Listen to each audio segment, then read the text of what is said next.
All right, everybody, welcome back to the Hoppy Craftsmen podcast. With me, as always, is Brandon.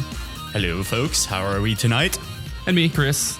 This week, we're going to kind of free for a little bit, right? So, go over some news stories, talk about things that we've been doing a lot of things this last couple of weeks, actually. Figured it'd be kind of cool to talk about those and some other things. Yeah, tie it all together sort of thing. And, right.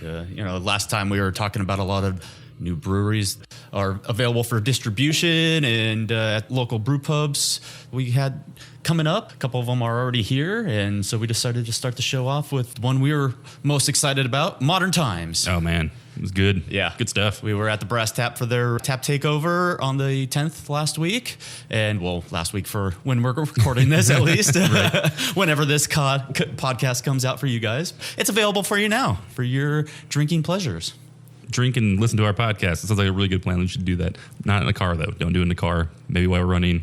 Yes. Well, I meant Modern Times is available for your drinking pleasure, which we are currently drinking. Yes, it is delicious. We are. I've already drank a lot. And what are we drinking there, Chris?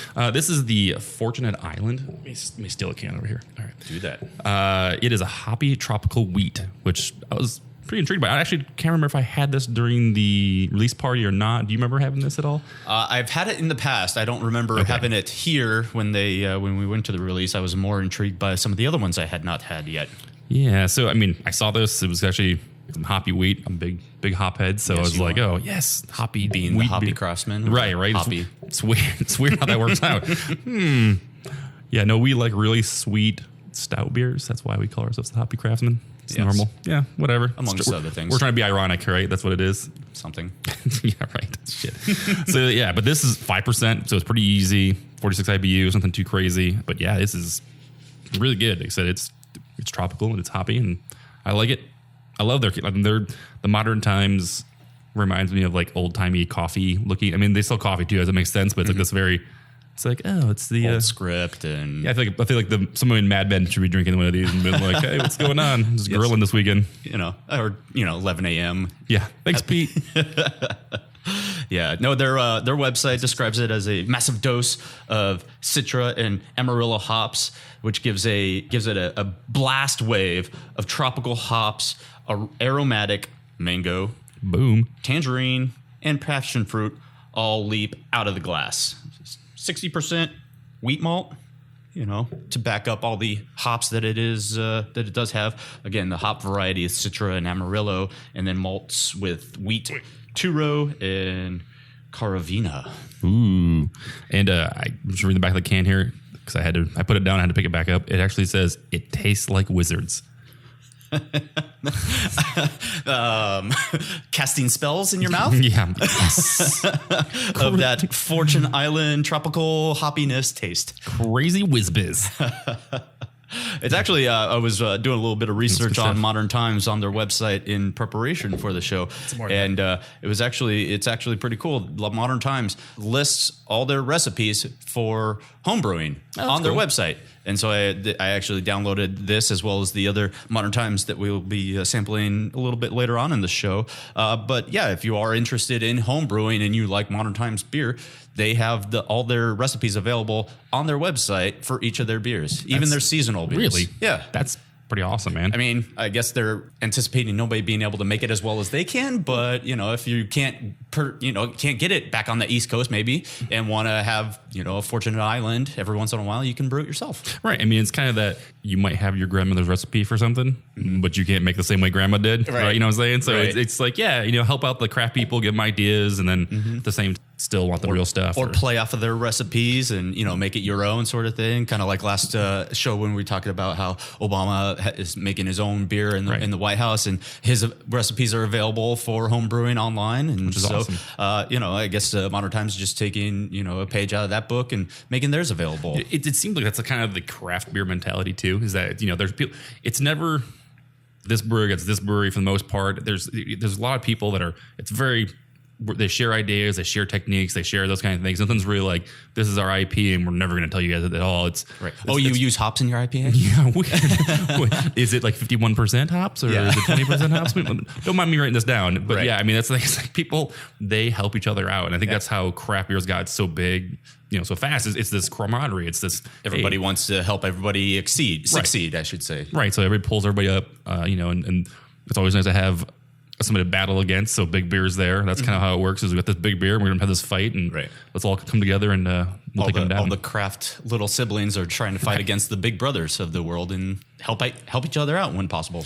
Right. So with the release party, what beers did you actually like? And we tried a bunch of them. I know we actually untapped them too. So if you guys don't follow us on Untapped, please do. I'm just at C Sandback. I don't believe Be Rich 8. Right. So follow us on Untapped. We checked a lot of beers in. Trying to remember all the ones we tried, tasted. I do remember there was a very nice red ale. Okay. The Blazing World. Blazing World. I think awesome. That was a limited release or a new release for them at least. I'd never had it before. My Modern Times experience was basically the Fortunate Island one time previously in San Diego. So had heard good things about them. Had only tried them once. The release party was a nice experience in being able to taste a lot of different ones, new ones, for me at least. Another one that was really... I liked, which we're going to be trying a little bit later, is the Sleepless City, which is a coffee brown ale. Yes. So I know we're going to be talking about that a little bit more later, so we'll get back to that one. But you had a couple interesting ones, I believe, on Nitro. Yeah, well, so I think one of them was the Sleepless Nights. I think that was one of the Coffee Nitro ones. And then what was the other one? I'm going to pull my Untapped. Just make it easy. And that's why we keep these things, right? Could have pulled up their website, I suppose, in preparation for this. Yeah, it's all right. Still getting used to this. Lommelin Rustic Saison, I think, is another one. I actually have a few up here from the initial Hensley announcement. But yeah, Lommelin Rustic Saison, I think you tried that one. I did. Yeah, I'm a big Saison guy myself, so I usually will try the Saison first foremost with most breweries. Try them out. So the Saison was a very nice farmhouse style. Nothing overpowering, delicious upfront flavor, from what I can remember at least. Right. The City of the Dead was a foreign export stout from them. That's one of the Nitro ones. That was really good. Okay. Yeah, man, that was delicious. They had a nice IPA as well. Their Orderville. Yep, that was really good. Nothing too crazy hoppy. I mean, hoppier than this Fortunate Island that we are tasting, as this is more of a wheat IPA. But the Orderville was Orderville. I can say that. Orderville. That is a tongue twister. It is. But it was more of their full-bodied IPA. I'm just going through everything here on their website. Mega Black Horse, was that it? That doesn't sound familiar. But yeah, so Modern Times, good stuff. Very good stuff. I mean, we have this one. I'm looking forward to. I'm actually gonna slip away here in a second and grab the other one. Yes, be delicious. Yeah, good stuff, man. This Fortunate Sons or Fortunate. I was going to say Fortunate Island. Fortunate Island. There is another one called the Blazing Sun or City of the Suns. Okay, Blazing World. Yeah, Blazing World was really good, man. That was, as well as City of the Dead. They play off of all their names. Fruitlands. There was a that's right. The sour ale, passion fruit sour. It was really good. There's more in there for you. But that was just a little bit of our tastings. There were plenty available, not only at your local brew pubs now, but also all our favorite bottle shops, Liquor Express, Bottle Shop 48, which is where Chris purchased these this week. Which was awesome. So I actually, I showed up, kind of went on my lunch break to grab beer for the show, and giant truck in front of the place, unloading cases, and I walk in, and in the back of the Bottle Shop 48, it's just pallets full of Modern Times beer. And the girl there, I can't remember her name. She was like, "Can I help you find anything?" I'm like, "You're in front of it right now, so let me step aside." Yeah, let me get in there and see what you guys got. And she was like, "Oh yeah, come on in." And she helped me look through bottles and told me what they had. So super friendly, super helpful. So again, if you're in the neighborhood, it's definitely cool place to check out. So Bottle Shop 48. Yep. Like I said, another one of our favorites is the Liquor Express as well, and they're always up to date with the latest releases and everything. So yeah, I saw them. I saw that they got. I think it was right after I picked up theirs, I saw them Liquor Express chicken or, Facebook or on Instagram that they got Modern Times as well. So it's definitely hitting the shelves everywhere on the valley right now. Right. So and these are just in the Tempe, Mesa area, wherever you may be, find your local bottle shop. I'm sure they have it. Yeah, for sure. Well, keep drinking that, man. We got lots more to talk about. Oh, absolutely. I'm drinking and talking. So what has been going on in the craft beer world, Brandon? You want to start locally? What's going on locally? Well, it looks like there's a lot going on, actually. There's a new brewery that just opened up in Chandler area, right off of the corner of McClintock and Ray. It used to be a Nosh restaurant there that I guess recently closed down, and now Twisted Cactus Brewing Company is making a home for itself in Chandler. Oh, nice. Yeah. Says it was in the Nosh, which used to be a place before that we'd go to, which was called Bongos. Yes. And I just want to take a little moment of silence for Bongos and our Bongo patrons that would go with us there. Pour one out. Yeah. I'll just drink some. This is for you, Doug. But another new craft brewery to the valley here, which is awesome. We're just trying to keep the craft beer game going, and the more the merrier. They are going to try to have at least 5 different craft beers available, which would be the staples of a pale ale, IPA, saison, a stout, and a brown ale, which is hopefully they're unique in their own way. We've yet to try them. We just found out about this place last week. Have to get down there and check them out, just like we hope to check out Tombstone, here. Yeah, we need to get to Tombstone. We actually need to get Tombstone. We still haven't got to Oro. We need to get to Oro Brewing too. Right. In Mesa there. Yep. And still waiting for your buddies over at 12 West. Yeah, 12 West, man. Those guys need to open. I'm not sure when they're opening. I keep hitting them up to figure out when everything's going on. Posting stuff on Instagram all the time. They were having a nice training testing, it looked like, for all their staff. So hopefully that means they're ramping up for production here. Yeah, that'd be awesome. Yep. We're doing some brewing. I saw an Instagram video of them brewing, which that's really cool. Mm-hmm. So yeah, there's definitely a lot of places to. I know Tombstone was just available for growler fills down at GCM. Yep. Gilbert Convenient Mart. If you're down in the Gilbert area, hit those guys up. We love Chris. We just can't get out to see him as much as we used to. A little far away. Yep. Not bad. Mm-hmm. On top of that, it looked like another local brewery, Santan, is partnering with the Arizona Coyotes and brewing a special Yote Pale Ale, which will only be available at the arena. I don't know. I don't know if I like that. I mean, I understand what they're trying to do. They're trying to get people to come in and see the Coyotes. And we were talking about earlier about they're building a new stadium. And so new arena. Yeah. Right. They need, arena. Sorry, it's hockey. They got a new arena. They got to get people to come in and check it out. And I think it's going to be a great location. That's what they're building it, right? So in Tempe. Yep. So it's going to be cool. I understand that they're bringing it in, but at the same time, they got to have some kind of release outside the stadium. I mean, I guess I know it's a draw, but I mean, really, for us to... Well, it's unique in them having their own beer. I agree with that. If nothing else, make it available at Santan, at the brewery as well. Right. If you can't make it all the way out to Glendale to check out a Coyotes game. Exactly. Maybe at the end of the season or whatever, they'll have some in-house available. But it's an interesting draw. I mean, I like the fact that the local sports teams are starting to partner more with the local craft breweries. Right. You started to see it a lot more recently at Diamondbacks games with their craft bar that they just recently opened. So a lot of Four Peaks and Lumberyard and Santan available on tap, which you hadn't seen prior to that. Phoenix Ale House too, right? Phoenix Ale House, yep. They had some Phoenix Ale House's bottles previously, but now it's all on tap in this tap house available. Yeah, we've been there. Yep. Now I'm just letting the people listening to the show know. Yes, it's a nice place. You should check it out.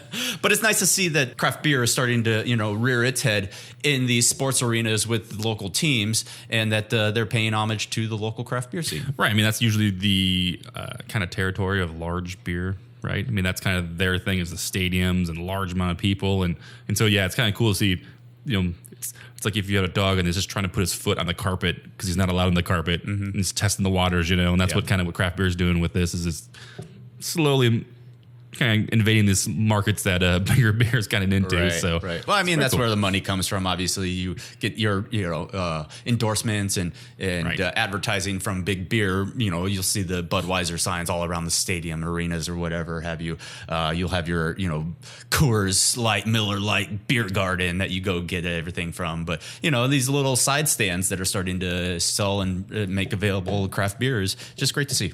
And so maybe I'll have to make a trip out to the Glendale area to check out a Coyotes game and try some Yotes Pale Ale by Santan Brewery. Yeah, Yotes. What's up, Yotes? For the Coyotes. Hey, man, makes sense. It's just funny. Yeah. Yotes Pale Ale will be available November 23rd when they take on Vancouver Canucks. The Canucks. Yes. Canucks. Yep. What else is in the local news there, Chris? Oh, God. So much news. I've been actually kind of looking at Draft Magazine a lot, and they actually have had some some pretty good stuff in here. They actually, when we talked to them about, their pumpkin beers that they were trying, it actually turned out we were way below the number. It was actually like 80. You said something like 63 or something. Yeah, it was actually turned out like 86. So, correction. It was like 86 beers. That's probably still wrong. I probably still misquoted that. It's a lot. It is a lot of beers. I read it and I was like, oh my God, that is a lot of pumpkin beers. That's way too many. I hope it was a collective effort to drink those 86 and not one guy sitting in the corner office by himself, just tasting all those beers. I mean, we went through 7 or 8 on our show, and that was a task. You imagine if it's like, hey, Greg the intern, I need you to do something for me. I mean, if the intern needs to, he's probably not making any money anyway. So life lessons, right? We're not going to pay you a whole lot, Greg. We're gonna pay you in beer, but we'll pay you in beer, so that's as good as gold. Yeah, go taste these, and except for some of the pumpkin beers, probably tasted not so gold. They probably tasted brown. So they actually had a top 25 beers of 2016, and we actually had a lot of these beers on here, which is pretty great. Some of the beers I've seen from other people on Instagram, and I've seen other people check in. Never had, so it's kind of cool to go through some of these. I'm trying to see if get some of the ones we definitely had. So the vanilla bean stout from Avery, I've definitely had that. Mm-hmm. It's a big bourbon barrel aged vanilla stout, 11%. We actually just had that last weekend, which we might talk about in a little bit here. Yeah, we did. See, careful with that passion fruit Eugene. Never Beechwood Blendery, which Beechwood, I want to say they teamed up with somebody in California. I'm losing my mind. Yeah. But yeah, it was just funny because I remember seeing Beechwood and I'm like, what? Beechwood aged? What the fuck? And I was like, oh, no, never mind. That's actually the name of the brewery. Totally cool. It's not Anheuser-Busch's. Yeah, I think Stone actually did a collab with them at some time too. And I saw the Beechwood and I was like, that's not cool. Mm-hmm. What the fuck? I was like, oh, never mind. It's not the same. Not the same Beechwood I'm thinking of. Not entirely. This OVB Orange Cream Pop IPA sounds pretty amazing. Mm. From Refill Park, New Jersey, which we'll probably never get here. So if anyone wants to send me some stuff from New Jersey, if they're listening to this right now, send it on over. Please. That's Orange Cream Pop IPA. That sounds pretty amazing. What else is on this list? There is Bottle Logic. Right. The Liche Borrache. Which we actually have a friend that will be going out to California here coming up in the next week or so for Thanksgiving. That it's not only going to be going to Bottle Logic and maybe bringing back some beer, but it's picking up a little something special for Chris. Oh, yeah. I got a little public deal from the brewery, and I jumped in on that. So we'll be trying those. Well, we'll try one of those at some point. Which would be? Oh, you want me to name the beer? Yes. Oh, I don't want to tell you what the beer I'm getting. Name it. You mean name drop? Yeah. Let me pick this up real quick. I dropped this. This is the brewery's Black Tuesday. Black Tuesday. So, that being said, we also had some Black Tuesday on this last week too. It's all crazy. It's all circular, Chris. Yeah, it all comes back together. See, and this is the beer. And so I've been searching. It's funny. So I saw this beer on the shelves, kind of looked at it and was like, oh, that's cool. And then just kept going. And then I saw on this list, and I don't know if it was the list's thing, or maybe it's just I didn't realize what I was looking at when I saw it. But the Collage 2 from Deschutes and Hair of the Dog from Bend in Portland, amazing. They actually blend 4 of their beers together to make a really complex beer. So all bourbon or barrel aged. All barrel aged. So yeah, so Deschutes does their. This is actually wine barrel aged, Pinot Noir barrel aged Abyss, which fucking love the Abyss. God, the Abyss is so good. Then Pinot Noir barrel aged Stoic, right? So that's really good too. Right. And then Hair of the Dog actually has their oak and rye barrel aged Fred and cognac barrel aged Doggy Claws. And they took all 4 of those beers and they blended them together into one beer, and that's fucking amazing. Like how awesome is that? So I mean, usually I've seen, like Lucky Bastard. Is Lucky Bastard even 4 beers? Right? I think that's just like 2 or 3 of their beers blended together, maybe. Right. The Arrogant and maybe something else. Right, yeah. Maybe some, barrel aged in there or something. Yeah, it's not, but 4 beers is like, what the? Now people get fucking crazy, man. We're going to get like Collage 7 and it's going to be like 19 beers blended together. It's like a whole, it's like all their beers is what's going to like team up with both companies and blend all their beers into one, and we'll fucking see it. It's like when you go to the gas station and you're like, oh, I need to get me a drink, and you just like suicide it, you know? Oh no. and sometimes it's fucking amazing, and there's other times you're like, oh, I put too much Hi-C in there. Yeah. How's this brown water taste like citrus? This is weird, you know? So I mean, that's kind of it's. You never know. Right. Never sure you're gonna I thought you were going to go completely different with that and be like, I'm going to put just a couple gallons of the high premium in and then top it off with regular. That's where I thought you were going with that all of a sudden. Nope. Soda fountain. Okay. Actually, and the hop kind here from friggin' Maui, that's actually a surprising. I mean, it's a limited release. It's got the turtle made out of the hops, you know, on the can. I had it. It's delicious. Never was like, oh, I need to make sure I hoard this shit because it's the top beer of 2016. Right. But really good. I mean, it's just weird. And this is just still the top 25 of that list, or? Yeah, yep, top 25 beers. Okay. I mean, I'm just kind of scrolling through here and going through some of them. The Juice, that's a great name. Is the juice loose? It could be. It's a wicked dry hopped pale ale. Wicked. Nice. It's from Portland, Maine. So, you know, it's weird. Yeah. I thought that'd be a West Coast thing. Portland. Oh. It's from Oregon, so it's like West Coast hops. Nope, it's from Maine. Oh. It's from Maine. No, the other Maine. Yeah. The other Portland. The other Portland. Where Shawshank was. Yeah, sure, you're right. The most important beverage of the day. Great name. Smooth. That's good stuff there. Alfalfa King. So I saw this one, and I've seen other people like check it in, and I've wanted it ever since. It is called Milk Pistachio. And the can, if nobody's ever saw it before, it's a bright green can.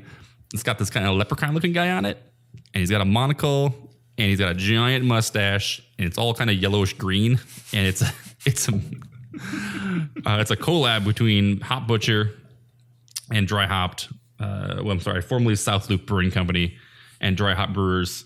So it's actually a natural pistachio ice cream and milk chocolate kind of together, which is amazing. So yeah, a stout that's dry hopped with milk and pistachio. Like it's so weird. But I'm like, I so want to try it to see how awfully crazy it is. It'd be an interesting combination, that's for sure. Right.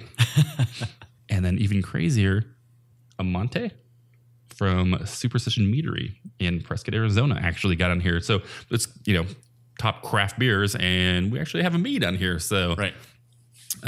We were also fortunate this weekend to have some of their blueberry white. That's right. Mead. Yeah. Because it's all berry white influenced. Right. So we had the blueberry white and the strawberry white. Yeah. From them. Delicious.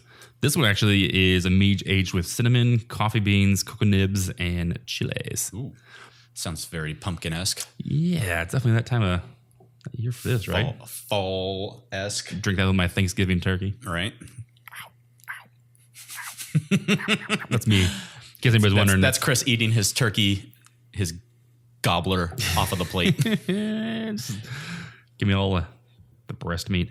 And then so the other one, Man Bear Pig, which it's Voodoo Brewery from Meadville, Pennsylvania. It's Imperial Stout, smoked malt aged in bourbon, maple syrup, and honey barrels. Which I never had a honey barrel before, but that sounds pretty awesome. I mean, you had me a bourbon.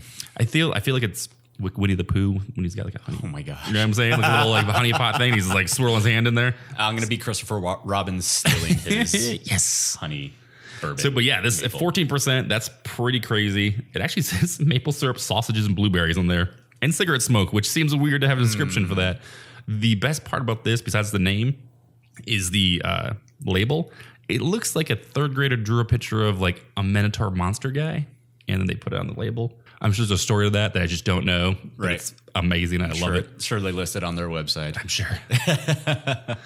So yeah, there's a lot of that going on. So Brandon, you want to grab us another beer? You want me to grab it? I can grab that. Let me go grab that real quick. All right. So while that goes on, I will talk about, kind of something that's been going on in the East Coast here. And it's funny because normally this is something that happens to, you've seen it like, if you ever watched the video or the movie Beer Wars, you've seen it before. They talk about some kind of shady practices that happen with some of the people that make beer, some that actually distribute beer there, is that they try to give the kickbacks to people or give them incentives to buy their beer, and so it's kind of weird to see craft beer actually kind of fell in this a little bit too. So I'm going to totally butcher this, sorry.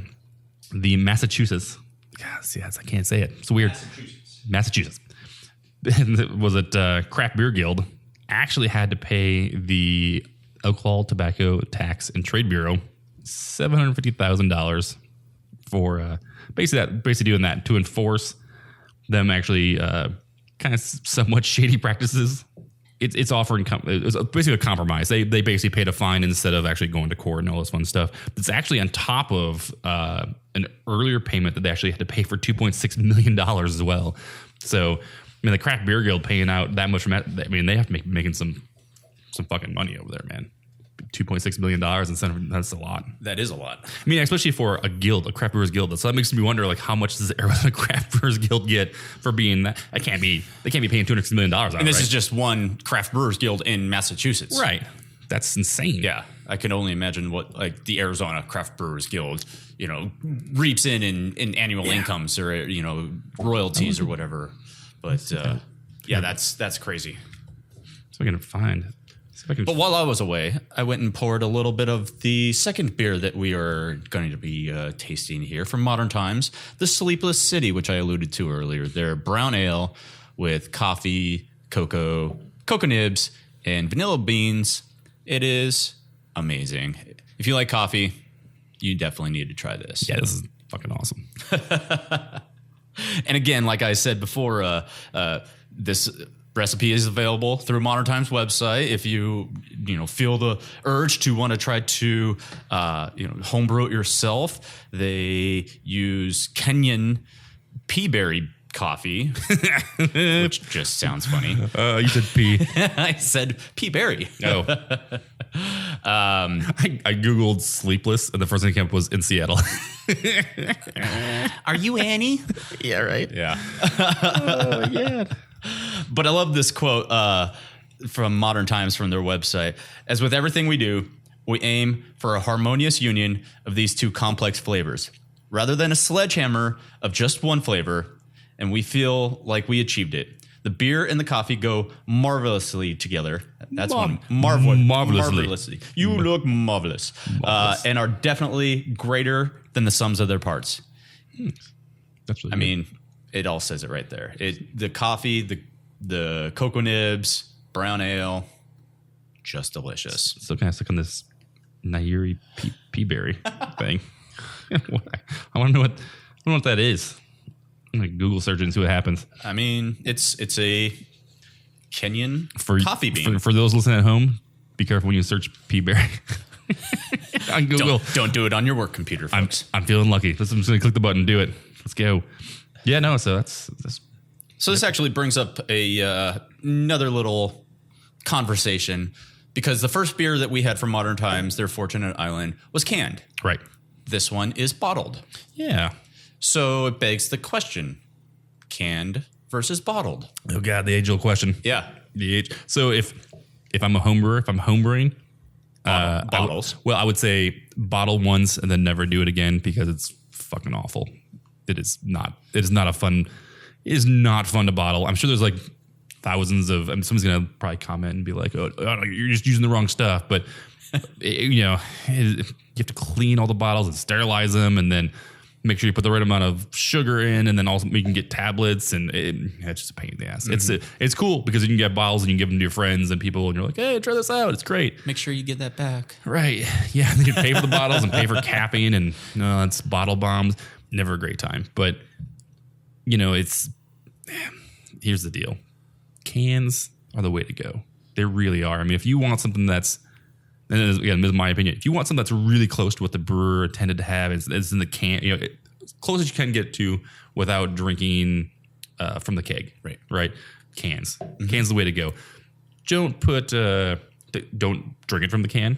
Really, right? So the idea is take it out of the can, put it into a glass. Even with bottles, though, that's true. Right. I mean, you want it, but bottled to a glass is still glass. Sure. You're not going to get transfer of flavors from the rim or those kind of things, or off things. Or if the can's been sitting in the shop for a while, you might forgot to rinse the top off, and now it's dirt. Right. Or God knows what else is in your mouth now. Mm-hmm. But the can itself is going to be light's not getting to it. It's going to stay fresher longer. You might have to worry about that BPA leaching into your beer, which, yeah, Sure. maybe. Yeah. Okay. But I mean, it's just going to be a fresher beer for you to taste. I mean, that's my opinion. I think I love glass bottles, and if you're going to have glass bottles, brown, dark brown. Right. I love Sam Adams, how their 6-packs, if you look at them, they're actually a little higher than normal 6-pack are, just to help kind of block some of that light getting in. So that's really cool. The UV from the cases in the grocery stores or what have you. But I completely agree. I believe cans are the way to go. Bottles, obviously you get more out of a bottle, a 22-ounce bottle, that is, as opposed to a 12-ounce bottle or a 16-ounce can, what have you. It's just interesting because, like I said, Modern Times has both. They can for their staples, their year-round beers, and some of their seasonal cans, but then bottle the rest.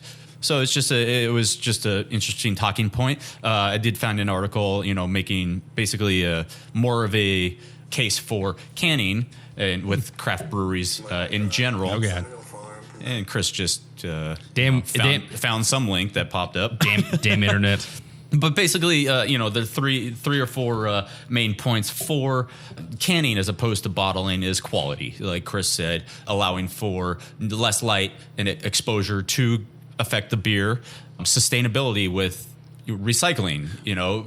Cans are a lot more recyclable and easy to reuse than bottles are. They said basically that you could have a can go from use to reuse in 60 days. Wow, that's really fast. Through the whole recycling process, and cans are almost 100% recyclable. Yeah, makes sense. Yeah, I guess that's crazy. So, Oscar Blues, huge on cans. I think they just started off all cans, right? I don't think I've ever seen Oscar Blues in except for cans. So that's really cool. Yeah, this article that I'm alluding to is basically all Oscar Blues, by the way, pretty much from their website. Perfect. Yeah, I mean, and it's cool that they can't. It's actually they switched a while ago.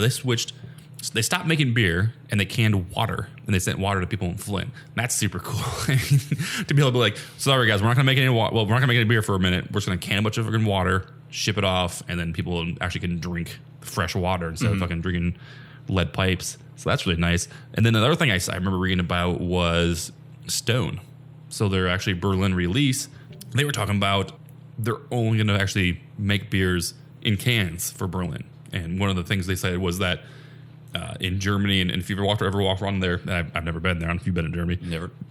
But Greg Cook basically said that when you walk around the city, it's a beautiful city and there's such great things, but the problem is that there's glass bottles broken everywhere. Yeah. And there's just tons of glass, and he didn't want to contribute to that. Mm-hmm. So they're actually going to do cans. And people, that's kind of a huge no thing in Europe, is to make, everything's glass. All beer and there's glass. Then cans are, they equate it to big beers. So it's definitely a risky move for them, I think. But I mean, with all the benefit, you read them right there. Cans are the way to go. It really is. It's had such a bad stigma for so long, but it's not. It's really good.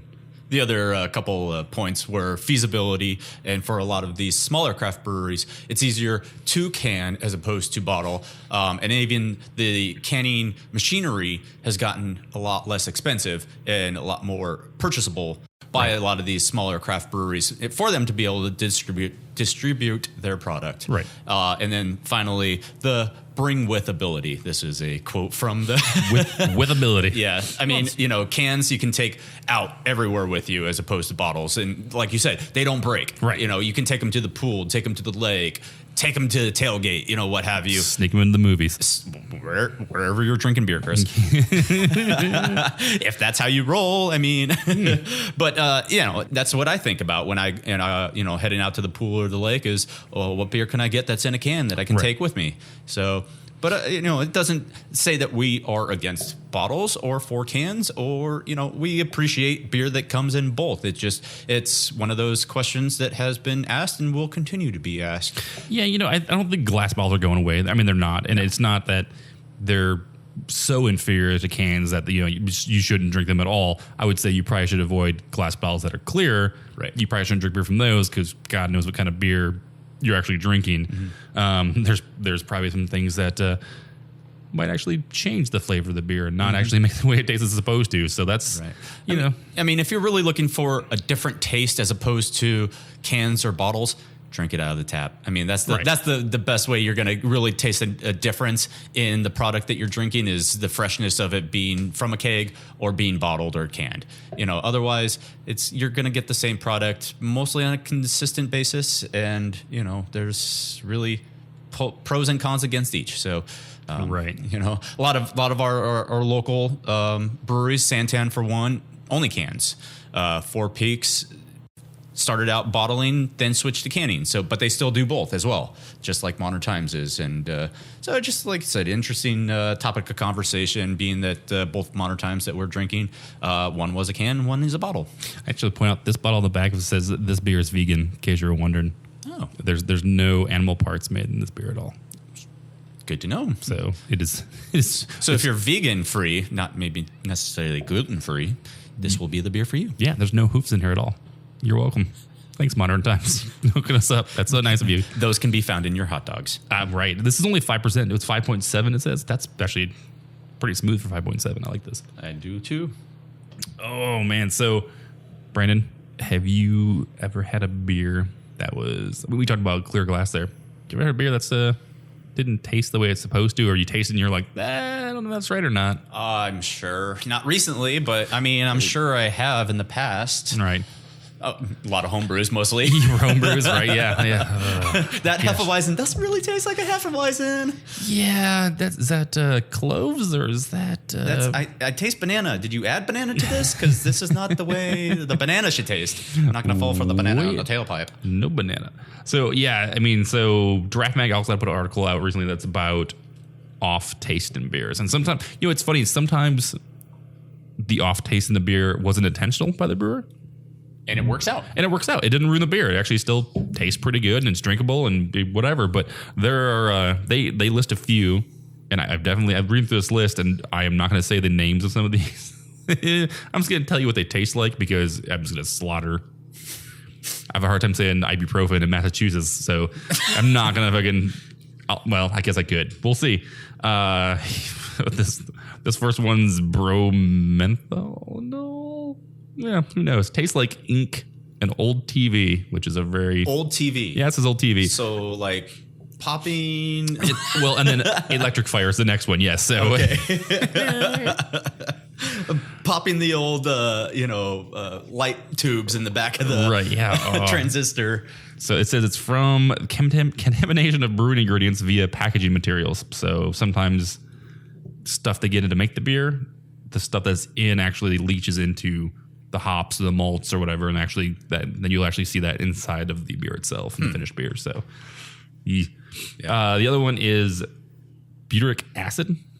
I feel like I said that right. So yeah, kind of a butane letter, but not even close to being taste like that. Parmesan cheese, rancid butter, which again I love this. You sound like bad, Jolly or the Harry Potter, right. Jelly beans. Like, oh my God, I hope I don't get the puke one. Oh, is it Burt's Beans? They're like, oh, this earwax. Ah, son of a bitch.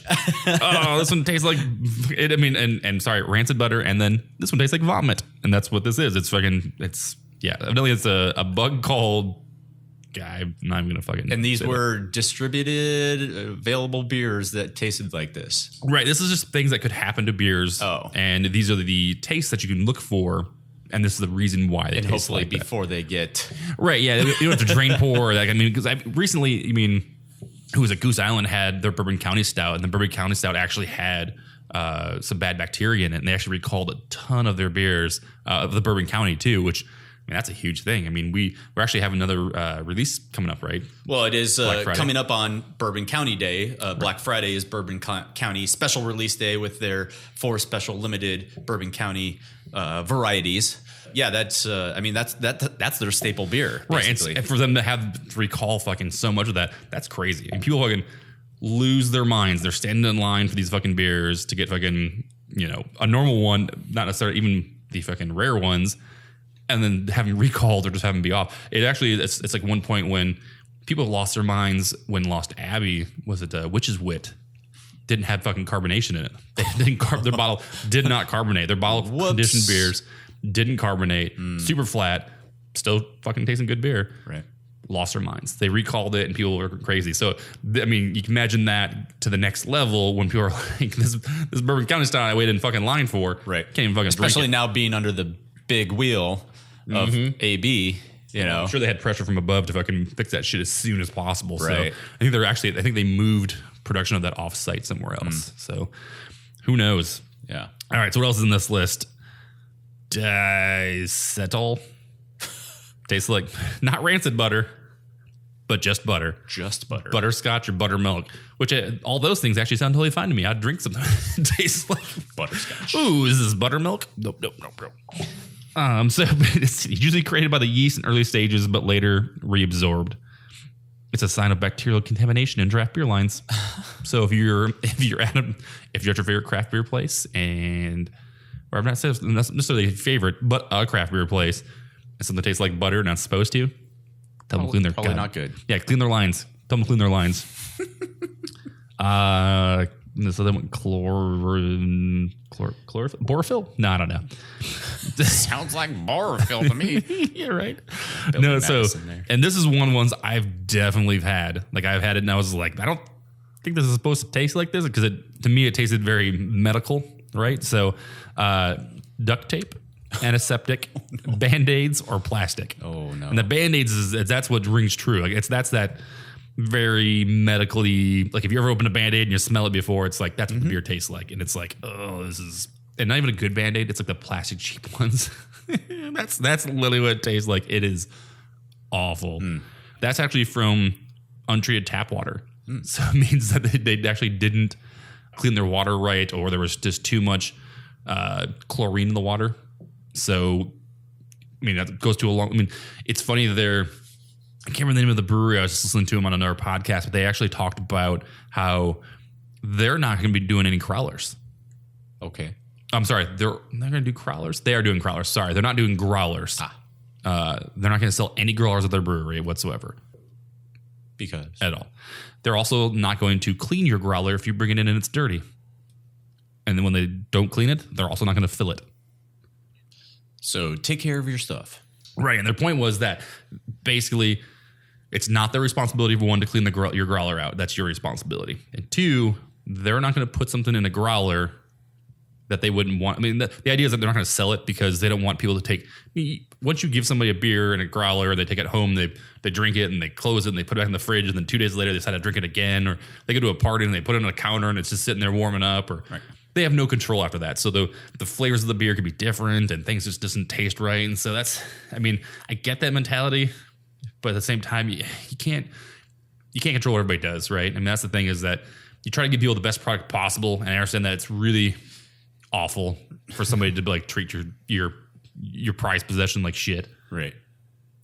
But at the same time, they paid for it. So I don't know. I mean, what do you mean? You start turning away, your clientele at that point, basically by saying, if you're not going to bring me a clean product, I'm not going to give you my product. Which, obviously take care of your stuff, like I said, but at the same time, you want to be selling your product, so go out of the way, maybe just help clean the bottle and sell your product. So it seems like you're going to be losing more of your clientele by not selling to them, as opposed to getting a different type of clientele coming in because you only accept cleaner bottles. It's like, it seems, it's like this moral dilemma of versus, should I make money and be profitable, or is the quality of my craft beer, my product, what's winning at this point? Well, you know the quality of your beer, whether it's going into a clean receptacle, is the user's fault, right? I mean, so the problem. I can understand, because if you brought a growler beer over and you didn't clean it, and there was something in, like, say you like bleached it and then you brought it over and they filled it and I drank it and it tasted fucking awful, I'm not going to blame you. Right. I'm going to blame the brewery. Like, this beer, I know what it's supposed to taste like. So I'm going to it's like this, like you basically, it's almost like bad publicity. You know what I'm saying? Mm-hmm. Which it could be good too, because if you don't know who you are and they're like, who the fuck made this shitty beer? You'd be like, oh, so-and-so. And you're like, oh, fuck those people. So you kind of, it's either, I don't know. It's one of those. One sour egg's not going to spoil the rest. Obviously that's one instance in 1,000, maybe, let's say. So you're gonna maybe lose one person as opposed to losing, half of your segment because they're not bringing in their clear, or clean receptacle, like I said. Right. I mean, yeah, no, I get that. I guess it all depends on how much word of mouth you plan on having for your business. I mean, if you plan on doing other things that just word of mouth, but that's the only thing you're doing, then yeah, that's going to hurt your business a lot, maybe. Right. I don't know. Yeah. It's kind of both ways. So, all right, what else is in this list? Oh, DMS. Thanks for shortening that for me. List, that was nice. Cooked corn, overcooked broccoli, dirty vegetable oil. Again, I want to know who was like, oh yeah, this. It's a compound in malted barley transformed by heat, usually because they boil it too long. Indole, I can say that one really easily. Dirty sponges, halitosis, or diapers. Oh, that's by bacteria. Thank God this modern times sleepless city does not taste like that. Doesn't like anything. It tastes like coffee and deliciousness. Right? This bug is related to E. coli, so never good. You can get the beer shits and then more beer shits on top of that from the E. coli. Isulfuric acid. It tastes like American cheese and sweaty socks. So I don't know how American cheese and sweaty socks pair to. I mean, I'm just curious who had to try these and come up with all these different descriptions for these bad beers to know. Greg the intern. It's literally Greg the intern. The same guy that was doing all the pumpkin tasting. Yeah. Is tasting all the skunk beers. He did double work. Like some of the pumpkin beers were bad too. So we're gonna make you taste all these bad ones, and then we're gonna have you taste all these pumpkin ones. Hopefully, it doesn't take away from your taste buds, or they don't cross over. You just actually taste the same bad taste in both of them. Turns out that's why a lot of pumpkin beers taste the same. Ooh, this one's easy to say. Metallic. What? Brandon, I know you're not a mind reader, but I'm guessing you might be able to tell me what this tastes like. What metallic tastes like. Oh, metal? What? A little bit of iron in there. Maybe some guitar riffs. Oh, wait, that's Metallica. Whoa. Pretty close. Don't want to get sued. Thanks, Lars. Pennies. 9-volt batteries. That's the other two things they say on there. Like copper? Yeah. That's weird. And no, iron. The funny thing is, think about what all those taste like. Have you ever tasted a penny? Have I put somebody has to know what a penny tastes like to be able to tell what a bad beer tastes like. Well, I know what a 9-volt battery tastes like. I know that. Well, that doesn't really taste like anything. That just shocks the shit out of your tongue. And blood and iron. Tasted both of those. Right. My own blood. Right. Some of it. Some not. Recently, actually. Yeah. And then, pennies for sure. I've definitely put pennies in my mouth before and tasted. You know what I'm saying, though. It's just like... Or it's that game we used to love to play where we would throw change in people's beers when they weren't looking. That was a fun game, That's called quarters, man. Yeah, I know. But when you're not playing quarters and then somebody throws a nickel or dime into your thing of beer, it's just evil. Yeah. But made me laugh. Could be worse. Except for when it happens to me. I see it as I just got a nickel. Yeah. That's going to the bank, sucker. I'm gonna get dividends on that thing. Let's see, papery or oxidized. Man, these ones are the lower the list goes. I think they thought that people were gonna get drunk and read this list because the top ones are the really tough named ones and the bottom ones are.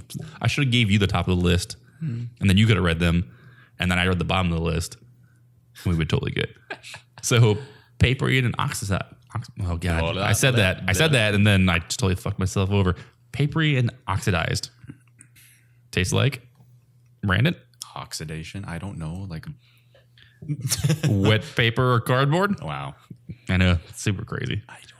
This is exposure of the beer to air causes the creation of compounds called trans-2. It's paper. Anyway, there's just a bad. There's a potential that your beer could not turn out the way that it was intended to. But the last one's a good one. Skunky or light struck, which means it tastes like skunk or really bad weed, which is what normally you get by UV light. So that's probably the most. I mean, people got a skunky. People actually say they have had skunky beer, right? Someone's like, "Oh, this beer's real skunky," and it's just because the beer warmed up. and it was a shitty beer. And it's like, no, dude, that's not a skunky beer. That's just fucking your shitty beer you're drinking right now. Right. That's what it actually tastes like. Right. So. Although some beers are better warmed up. It's true. This beer actually getting better and it's warm. Is there more in here? There may be some more in there. Oh, there is. You probably need some for all those tongue twisters you were just rattling off there. Start going into some jokes. There's a little bit left on the bottom there for you, Brent. All right. I will make sure to drink that up. Actually, the next couple beers that we are going to be tasting, they should not be in the refrigerator right now, I think. Oh, yeah, you pull them out? I'll pull them out real quick. I'll be right back. Well, while Chris does that, we'd just like to, again, thank all of our listeners and our support. We're here for you guys. We, like talking about beer, but we also want to talk about what you want to hear us talk about. If you have any suggestions, please feel free to comment. Send us an email. Send us beer to drink. That's even better. There it is. Chris is wandering aimlessly around my condo right now looking for utensils to try to open beer. And I think he's found them. I got it. All right. We're good, guys. But no, seriously, we do appreciate all of our listeners and all of our support. I do like them. We're here for you guys. Let us know what you want us to talk about. God, that's really good beer. That Sleepless City is really good. Thanks, Seattle. We should call it Seattle instead. It's called Sleepless City. We just call it Seattle. And we tap that one. So what is next here, Chris? Oh, God. So we got good old, another beer that we actually talked about last week, which was Prairie Artisan Ales. Of course, I went into the Bottle Shop 48 and had a couple other beers there from them that were, some bombers and decently priced, and I probably should have got one of those, but nope, I went right for the big guys. I got 2 12-ounce bottles, one of Bomb and one of the Christmas Bomb. And the other one that's their flagship, well, not flagship, but the one that's a lot really well known is their birthday bomb. So this bomb is 13% and this Christmas bomb is 11%. So what are those both sound like stouts? They are. Stouts? They are stouts, man. So the bomb is an imperial stout aged on coffee, cacao nibs. Cacao. He did not stutter, folks. That is a cacao. Vanilla beans and chili peppers. Ooh, that sounds mighty tasty. That was just a regular bomb? That's regular bomb. Yeah, they're not red hot, so don't worry. They're just regular chili peppers. Well, I do like a spicy beer. Oh, so God. I cannot. That was so loud. Sorry. Just don't. He's not dropping the bomb. He's dropping the bottle. Yeah, you dropped the bomb on me. Wow. Baby. All right, so the next one is, the other one's Christmas Bomb, which this is actually just an imperial stout brew of spices, and they don't tell you what spices. Doesn't matter. We'll find out here soon enough. But this is really good. But yeah, 12-ounce. I mean, these are 12-ounce bottles. They were, again, a little pricey, but these are definitely their more sought after stuff. So I was really happy to see. It's funny because when Modern Times was actually announced here, they actually only put on that they were going to, it was 4 of their beers, right? It wasn't a lot. It was just a couple of their cans, and that was about it. When they actually released here, we got cans, we got bombers, and so it was actually a really nice kind of surprise to get all these other beers too. Right. So, we went to the tap takeover and there was 8 beers on tap. Right? Yeah. I mean, it's all going to be announced. There's literally 4 beers announced from the distributor here that they're going to distribute. So, right. Again, it says year-round selection, I guess. So it makes sense is that that's their normal 4 beers, but they didn't ever say anything about the rest of the beers. So that's, again, it was really a pleasant surprise, right? That we can get all of their beers distributed here. Yes. And as my friend failed to allude to, Prairie Artisan is from Oklahoma City. They're an Okie. So yeah, we wanted to give the shout out to Prairie Artisan. There were obviously other breweries, like I said, that in our last show that just become available for us here in Arizona. Amongst Modern Times and Prairie Artisan was St. Archer's, right. Tombstone, which we mentioned earlier in the show, which is a new brewery for Arizona in general. Right. Belching Beaver was just released for distribution, even though they'd been here for a little bit. But, we just felt like we should follow up with what we were talking about last time. So it's funny. Belgian Beaver has a pretty big array of beers. Like they actually have, like you go to a store, there's a pretty good selection of Belgian Beaver beers. So I'd be interested if anybody actually wanted to hear us just go through the gauntlet of all the Belgian Beaver beers on the next show or some show in the future, maybe. Yeah. Leave us a message on our Facebook or Instagram, like Brandon talked about. Hoppy Craftsmen. Hoppy Craftsmen at gmail.com. Yep. Email us. So you laugh when I said oaky, but it actually says on the side, on the box over there, or maybe on the bottle, but it actually says something about being an oaky. So distributed by our friends at Shelton Brewery, and I believe I did see that somewhere. I don't see it on this particular bottle of the bomb that I am reading here. The bomb. But the smell, you can definitely smell the chili smell in it. And it smells amazing. Big chilies, dude. That's chilies. We haven't even tasted it yet, but it's definitely a chili powder-esque smell to it. When you take that first whiff of the chili powder when you're making chili. Oh, speaking of chili. Yeah, right. So, and it's perfect because we are drinking stouts now. So. I know. We kind of alluded to it earlier, what we were drinking over the weekend. And we have a friend who has a cabin up in the mountain-esque range of Arizona. There is actually a different climate than just desert in Arizona. It's weird. To be frank. There is actually mountain ranges here. And just about an hour and a half north of Arizona is Pine, the little quaint town of Pine. Which is amazing. It actually has a small brewery. That brewery. What brewery? That brewery. Oh, okay. Wait. Who's on first? Exactly. That's why I love it. That brewery. Yeah. You can say that you got tanked at that brewery. Yeah. And you're literally correct. You're 100% correct. But great little town. Like I said, about an hour and a half north of Phoenix here. It's amazing. It's up in the mountains. Pine trees everywhere and total, just drop in temperature. We woke up and it was 39 degrees out, barely got to 60 degrees during the day. It's starting to get to fall here in Phoenix, which I think it maybe got to a high of 72 degrees today. It was definitely a lot more lovely up in the cabin region up there.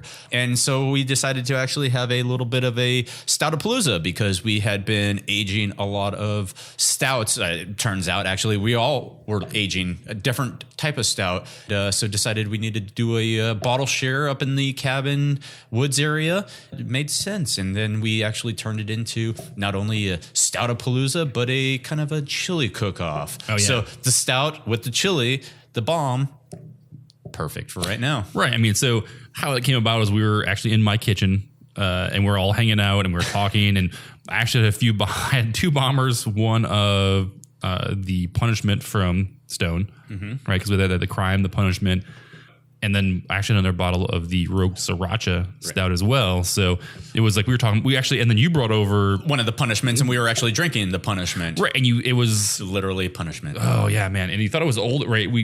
It wasn't a new punishment. It wasn't this year's punishment. It was last year's, the year before, right? A couple of years old. So it had been in my fridge forever because it was not anything that I was going to drink by myself. And it was probably bad that it stayed in my refrigerator for as long as it did because the potentness of the punishment. If you're not familiar with Stone's punishment, it was basically their arrogant bastard. It was their arrogant bastard with a bunch of chilies, right? Jalapenos or whatever, hatch chilies mixed in with it, aged in bourbon barrels, and just it was bad when we first drank it. It was way bad after aging for a couple of years, right? And you think it would have mellowed itself out? It definitely did. It just kept absorbing the heat of the peppers. Oh yeah, and so in that moment, we're all like, you know what? We should make chili. Yeah. It was like, it'd be great in chili. So that kind of led into this whole conversation of, let's have a chili cook-off. Let's have a Stoutapalooza because, like I said, Chris was saving some stouts that he had obtained from a friend back in the Michigan area. Yep. At Wizard Ways on Instagram. Thanks, buddy. My boy. I had all three of the Woot stouts that were out. So the original Woot stout from 2013, 2015, and this year's 2016. Yep. So we decided to have those. Our friends also had different varieties of stouts that they had been saving and aging. As Chris mentioned, the Black Tuesday was one of them. And our other friend Jeff brought up a couple stouts, vanilla bean stout, as well as the meads that we actually drank as well, which were nice, kind of in between drinks, in between the stouts, right? which is weird because we also had a Pliny the Elder, which was a palate cleanser, we called it, which is anybody that's drank Pliny knows that those are not for the faint of taste. Well, it's not a common beer for Arizona. We don't get it here, right. So we drank a rare bottle for Arizona, as a palate cleanser. Which, it's an oxymoron in itself. But swirl that around your mouth for a second and think about it. That's what she said. Oh, Jesus. And but no, that's it was a fun time. We all enjoyed ourselves. Had good stouts. Oh man, good stouts. Did some homemade chilies as well. There was a moose chili. There was a chorizo chili. I believe you did a sirloin. Yeah, I did a sirloin with the sriracha stout from Rogue, which sucks because when I opened the bottle of the sriracha stout, it exploded everywhere in my kitchen. So I was like, damn it! And I had to clean it up. But, I do the thing you normally do when some bottle explodes. You put your mouth on it to basically stop the explosion from happening everywhere. That was a bad idea. Yeah, it was all, normally it's like, oh God, this beer is delicious. So too bad. And then I did that though. And you can't see my hand, but it looks like I'm literally. Yep. Yeah, I'm not going to say it. Jerking the Yeah, it's goddamn dinosaur. But I put my hand on the bottom and I no, I'm going to stop the flood. And I put my mouth on it and hot sriracha stout just shot into my throat, and I was like, "Oh God!" In hindsight, you would have rather just mopped it up. Yeah, I should have just mopped it up instead. I mean, I did mop stuff up, not with your mouth, right? I should have mopped up even more than I did. So don't do that. It was super spicy, and it was good. And I really wish that would have transferred over into the chili. It was when it was cooking, it was like, oh, it smells amazing, and then there really was no it was very inherent mild spice to it, but I mean, it wasn't bad either. Right, it was seasoned and it was delicious. It just wasn't. I mean, and as you are, I think, right, and I am. I know our friends are. We like spicy chili. I mean, it's chorizo and those kind of things. I'm the kind of person that's like, oh, I'm gonna take your chili. I'm not even gonna taste it. I'm just gonna fucking put in some Tabasco or put in some sriracha or whatever, just to spice up even more because I like it spicy. So or chorizo with chicharritos. Oh, yeah, that was really good too. That's spicy chicharritos. That's a great combination. It was amazing. And then I pulled a recipe off of Pinterest because I don't have a chili recipe. So I just went with turkey chili that I found on Pinterest, which actually turned out really well. And a lot of people were a lot of the group was stating how it reminded them of their mom's chili. So I guess I felt good about that, bringing back some fond memories. It's funny. I've made turkey chili in the past. I started doing because really turkey and ground beef. It's once you start getting all the spices in it, you really can't tell too much of a difference between the two. Right. If somebody didn't say, hey, this was ground turkey, you'd be like, oh, this is delicious. Yeah. Not that ground turkey is bad anyways, but beef is just beef. I started putting beef bouillon cubes into the chili. With turkey? With turkey. Just to add that little bit extra. Yeah, I want a little meaty, beefy flavor with this turkey. To be honest, it's, when you get the chili powder in and, all the other spices and everything, the tomato sauce, everything, it's chili. Right. The meats, mine is just, I'm the avid runner of the group. So I was like, oh, I'm going to make the turkey chili and it's going to be a little healthier. And, right. I love turkey chili. Yeah. Like I said, I'm not fucking bashing you at all. It was delicious. Yeah. I've definitely made turkey chili in the past. It's just funny. I'm always like, oh, I'm going to see if it changes. It's funny. I've actually tried that with, this is even worse. This is good. Yeah, it's really good, right? The chili. It's not a lingering chili. Not to cut you off or anything. No. I just took a sip and it's just so smooth. For 13% chili, backer on it, doesn't leave that lingering taste in it. But God, we're letting it warm up here too a little bit as much as possible. Yeah, and I can only imagine that it's just going to get more delicious. So I've done, and I think I actually saw our buddy Dave doing his chili, but I was thinking about it. I was like, oh, you know what? I should put in here some beef stock. So I put beef stock in the chili too, with hamburger, ground beef. All right. And but I put salt in it, and it was way too salty. Like the beef stock was just super sodium, and then I added more salt, and it was just like this. It was really good, but it's really salty, and so I was like, oh, it's a failed experiment. Failed. But it was good. It was tasty. You know, we had plenty of chili left over for second harvest after we had been drinking more in the evening hours. I loved the ability that you brought saltines, and then our buddy Dave brought Fritos, and then Jeff brought actually chicharrones, like you said. Chicharrones. It was really cool to kind of like mix and match. Like at first I was like, oh, I'm going to eat this with this and this one. And then, each person that brought each one, I tried that with their chili. And then later on I was like, I'm going to mix this shit up. I'm just going to fucking grab some of yours. And then I'm actually going to take some chicharrones. Right. And then use a cracker to scoop it up. It was amazing. So the chorizo chili would have been amazing on a hot dog. Right. With onions and cheese. Well, we did have cheese, but oh man, I could just imagine a bacon wrapped hot dog with that chorizo chili. Makes my mouth water right now thinking about it. Delicious. But, it was all based around our Stoutapalooza. And we did have a lot of stouts. Yeah, that was fucking amazing. I think we killed about 20 bottles of stouts between technically 4.5 of us. Right. You, myself, our friend Jeff, It Dave. was a long day. It was a great day. Yeah, Liz, Dave's wife. Yep. We're pretty much the only drinkers there. But yeah, we killed off about 20 some odd bottles. Yeah, it was a lot. and not just, small bottles. Most of them were bomber sized 22-ounce bottles. But like I said, they had been aging for years. Some of them. Chris brought 4 Plead the Fifths. Yeah, Plead the Dark Horse from Michigan. Yes. Marshall, Michigan. So my buddy's actually the bar manager at Dark Horse. And so Dark Horse only releases this beer. It's kind of funny. It's kind of like how Black Tuesday is, but it's not. So Black Tuesday, you'd be part of the brewery's, rare club or whatever they call it. And then at that point, you have to, you basically reserve yourself a spot to purchase a bottle of it. You actually don't get one for free still. So this is kind of like that, but it's not. It's not a club. They just release it every year, kind of around Christmas time. Actually, they start releasing it this year's right now. My buddy, when I got married, was super nice to me. He sent me 4 bottles of Plead the Fifth Imperial Stout that you can only get at the brewery in Michigan, in Marshall, Michigan. It's their bourbon aged Imperial Stout. Yeah, and it was the last 4 years. So 2013, 14, 15, and 16, or was it 12, 13, 14, 15? 12. Yep. And each of them was totally surprisingly different. Yeah, way different. It was weird. They're all over the place too. Like you would have thought that the newer ones would have been a lot more bourbon barrely, but the 13 the later ones, right? The 12 one was super smooth, right? Super smooth, right? Nice, bourbon backer to it. The second one was super bourbony.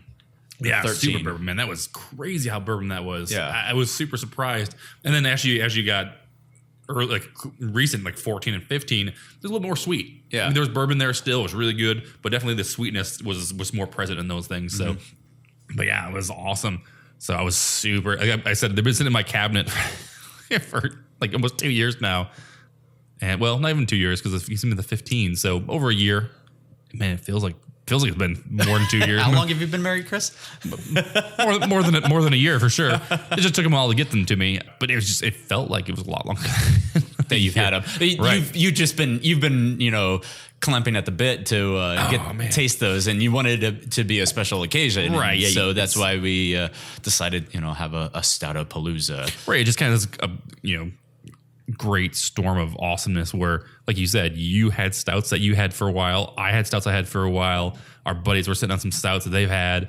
And so it's like, hey, why, what are we doing? Let's not. It's funny. I saw an article about people aging beers, and it was basically talking to people and it interviewed them. It was like, oh, how many, when do you start collecting, beers, and how many beers do you have in your collection? And these people are like, oh, I have 200 to 300 beers, and I have or 100 to 200, and I have entire rooms devoted to them. And at some point, and this is my mentality, is that I don't mind aging beers, and I'll age beer for some point, but it's meant to be drinking. I mean, you drink the beer. Like, It's not that bottle of beer at some point. It's like when people age wine too long, it becomes just vinegar, right?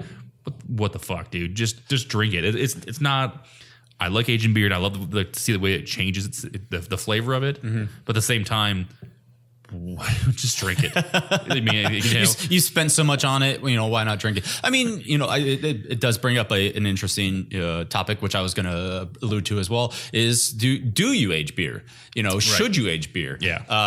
And I found an article. It's like the beginner's guide to aging beer and why you should age beer or how you should age beer, what temperature you should age it at, on its side, standing up. And, it just gets into all these, different aspects of aging beer, but it begs the question, should you age beer? Right. Some beers you can, others probably best not to. Stone has their Enjoy By series, which is, drink by this date. So it's basically they have the date built onto the label, says enjoy by Halloween, 10/31/16. So you enjoy that beer by that date. They have other beers that are, say drink after this date. I believe Deschutes has one that says, specifically age for a year before you drink it. Yep. Or Black Porter or Black Butte Porter or something like that.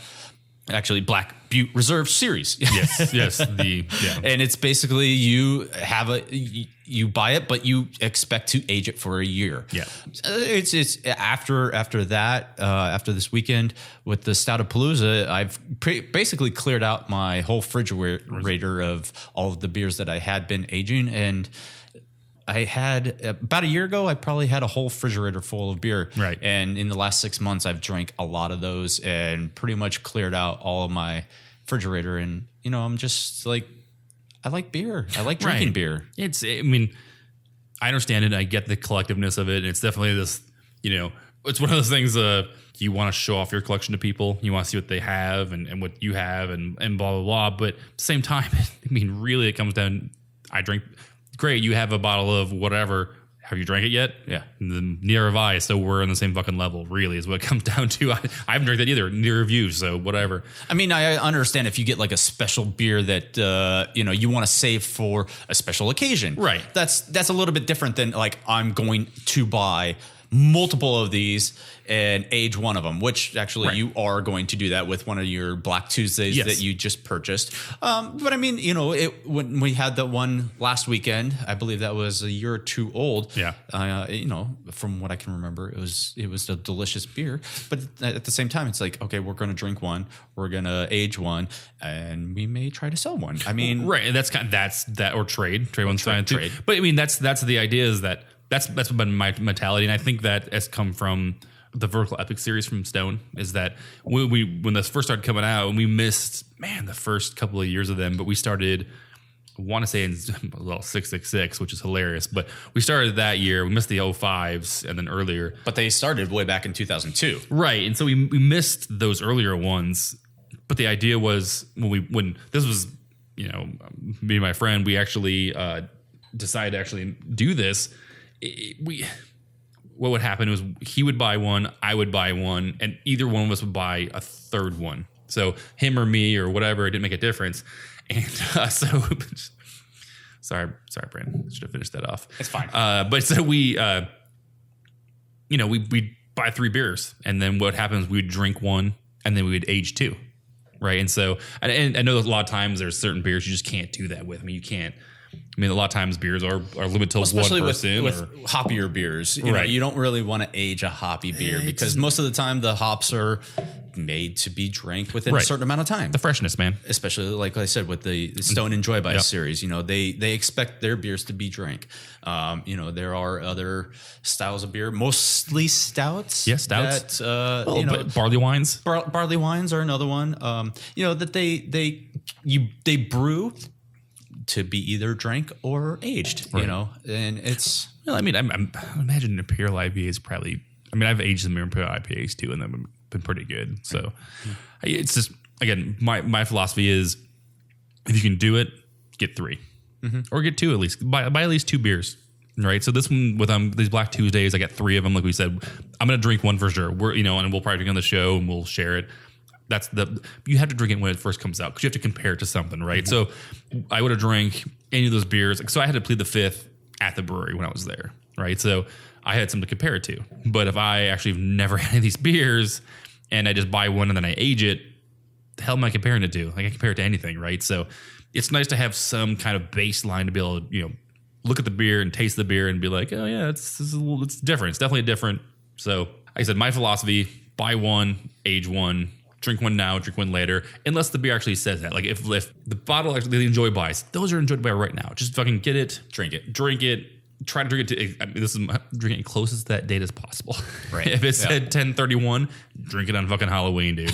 I mean, that's kind of it comes down to save it for a little bit, drink it on Halloween, or shit, buy two, drink one now, drink one on Halloween. That's cool too, you know. Mm-hmm. Yeah. And we just busted open the second Prairie Artisan of the Christmas bomb, and it is almost the same as the regular bomb is an imperial stout with chilies, but this one is almost a bourbony taste to it. It's got some spices. It's funny. So without looking, which one do you think actually has a higher ABV?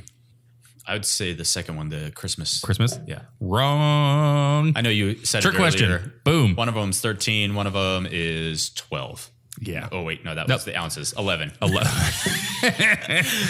OZ, dumbass. Wait, does OZ stand for AB? I don't know. No. Yeah. So the first one was 13. That hit it really well then. Maybe because I feel the same way. This one tastes much boozier to me. Right. But that was the same way that a lot of those other beers tasted, especially the Plead the Fifths, which were, I believe, only 9%. But then we were drinking the Woot Stouts that were 11%. And those didn't feel like they were at all, boozy. Oh, no. But then the 9%, Plead the Fifths were off the chart. Like, I should be getting knocked on my ass right now. Right. And we were splitting 12-ounce bottles between 4 people. So we were only taking shots essentially of that. So we only got, mild taste as opposed to the 22-ounce tasters or, samplings that we went between 4 people. So we got a lot more out of the Woots, which were higher ABV. Yeah. But I mean, then you put in a Black Tuesday with they're big bottles. Yeah.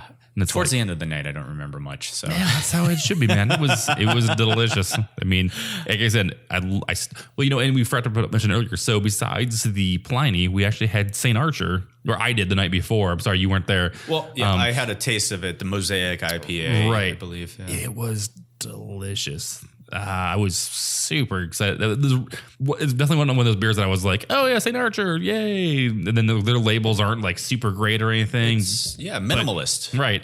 But then their beer like just fucking kicked it up a notch, man. That fucking Mosaic IPA was fucking super smooth.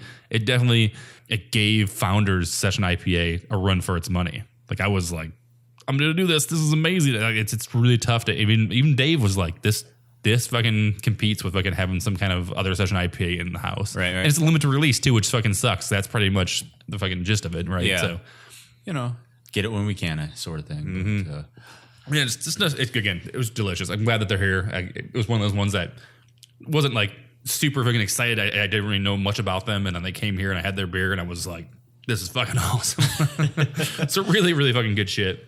But this fucking Christmas one, it tastes boozy. I love the label, by the way. You want to explain what the fucking label's? So this label looks like it's a deer that's kind of melting. Santa trying to squeeze his fat ass down a chimney. Yep. Then Santa taking a nap under the Christmas tree as he's putting presents out, maybe, or getting caught putting presents under the Christmas tree. It's kind of to be determined. And then it's kind of like a cartoon, actually. Right. What's going on? And then this chick finding Santa, asking for what's going to be in her stocking. Santa, again, looking like he's taking a nap or some kind of a trip because the clocks are all trippy. And then or a siesta for sticking his hand through a portal and playing with a train. Time warp. I'm saying right now, it's Santa Claus is Doctor Who. There you go. I was more going for Portal, the video game, where they're just like there's a red, door and a blue one that he comes through, and then some elves building a dollhouse and a doll, and then Santa's hand with creepy fingers on it. Is it like skeleton red fingers holding a present through another portal and somebody grabbing it on the other side with a green sweater on? I like the giant fat turkey on the front, like the first panel. Well, that's what I said. It looks like a reindeer melting. Oh no, I guess it could. It's a reindeer. I thought that was a turkey with No, fucking that's antlers. a reindeer melting. It looks like a this. freaking blob of turkey, but it's a reindeer like melting. Oh, it is.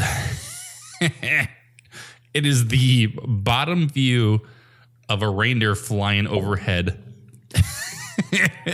Wow. That has weird armpit hair. Clearly, I've never seen a Here, reindeer is there beer left in here? Just do flying this. over. Just do this. Looks just slowly like it should be. That's pretty awesome. And then Santa trying to fit down that fucking chimney is awesome. Yeah. But This one has a little bit more lingering chili aftertaste to it, as opposed to the upfront chili smell to the bomb. So the Christmas bomb has the back end. yeah, it's the spices because I actually don't say chili on here at all. But yeah, definitely chilies. And it could be just be the spices that are freaking doing that. But that's awesome. And it's a fucking creepy label, but that's awesome at the same time. It is. Thanks, Santa Claus is a weird train stocking. Fucking Oh man. good shit. Yes. There you go, Brandon. Oh, I'll take that back. Thank you. Oh shit! I should have filled my glass if I passed back. Damn it!